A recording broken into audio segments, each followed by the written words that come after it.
জয়ন্ত সিং এর দাদাগিরির একের পর এক কুকীর্তি ভাইরাল হয়েছে। সুমোটা মামলা পুলিশের এবং গ্রেপ্তার করা হয়েছে জয়ন্তের 4 সাগরেদকে। এখন পর্যন্ত আরো একজনকে গ্রেপ্তার করা হয়েছে, বাকিদেরও গ্রেপ্তার করা হবে। কড়া পদক্ষেপের ইঙ্গিত দিয়েছে ব্যারাকপুর কমিশনারের আলোক বারজোরিয়া। জয়ন্তের খুল্লা দাদাগিরি, একের পর এক ভিডিও ভাইরাল। ভিডিও সত্যতা যাচাই করেনি কলকাতা টিভি। ভিডিও থেকে চিহ্নিত জয়ন্ত 4 সাগরেদ গ্রেপ্তার। কড়া পদক্ষেপের আশ্বাস ব্যারাকপুর কমিশনারের।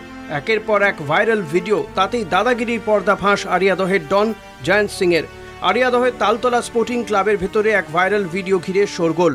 সুকান্ত মজুমদারের পোস্ট করা ভিডিওয়ে তোলপাড়। সুমোটো মামলা ব্যারাকপুর পুলিশের। গ্রেপ্তার জয়ন্তের 2 সাগরেদ সুমন ও ছোট্টু। আরও একটি ভাইরাল ভিডিওয়ে দেখা যাচ্ছে তালতলা ক্লাবের ভেতর এক নাবালককে বিবস্ত্র করে বাধ্য করা হচ্ছে। যে ব্যক্তি চেয়ারে বসে নাবালকের উপরে অত্যাচার চালাচ্ছে সে জয়ন্ত ঘনিষ্ঠ প্রসেন দাস ওরফে লালটু। এই ভাইরাল ভিডিওর সত্যতা যাচাই করেনি কলকাতা টিভি। এলাকাবাসী সন্ত্রস্ত। তাদের অভিযোগ, এলাকায় জয়ন্ত সিং এর সঙ্গী সাথীরা গুন্ডাগিরি চালায়, ত্রাস সৃষ্টি করে। শুধু তালতলা ক্লাবের ভেতরের ভিডিও নয়, ক্লাবের পাশে বাজারের ভেতর জয়ন্ত সিং এর অস্ত্র প্রশিক্ষণের ভিডিও ভাইরাল। অস্ত্র প্রশিক্ষণ করতে দেখা যাচ্ছে জয়ন্ত ঘনিষ্ঠ তন্ময় ধরকে। এই ভিডিওরও সত্যতা যাচাই করেনি কলকাতা টিভি। এই খবর সম্প্রচারের পর আলিয়াদহ হাসপাতাল মোড় থেকে তন্ময় ধর ও অভিষেক চট্টোপাধ্যায় ওরফে অভিকে গ্রেপ্তার করে বেলঘরিয়া থানার পুলিশ।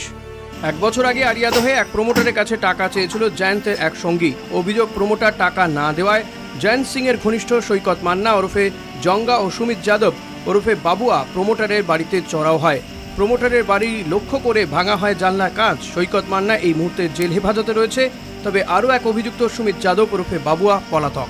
তো আমরা আউট অফ 8 যেটা ভিডিওতে দেখা যাচ্ছে 8 জন, তাদের মধ্যে থেকে 6 জনকে আমরা অলরেডি অ্যারেস্ট করেছি।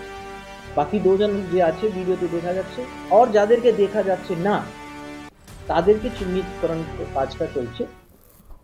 ব্যারাকপুর পুলিশ কমিশনারেটের দাবি, 2023 সালে একবার ধরা পড়ে জয়ন্ত। পরে ব্যক্তিগত বন্ডে তাকে জামিন দেওয়া হয়। কোনো রকম অপরাধমূলক কাজের সঙ্গে যুক্ত না থাকার প্রতিশ্রুতি দিয়েই জয়ন্ত জেল মুক্ত হয়েছে বলে দাবি পুলিশের। পুলিশের সঙ্গে বন্ডের শর্ত লঙ্ঘন করায় জয়ন্তের বিরুদ্ধে পদক্ষেপ করা হয়েছে বলে জানান পুলিশ কমিশনার।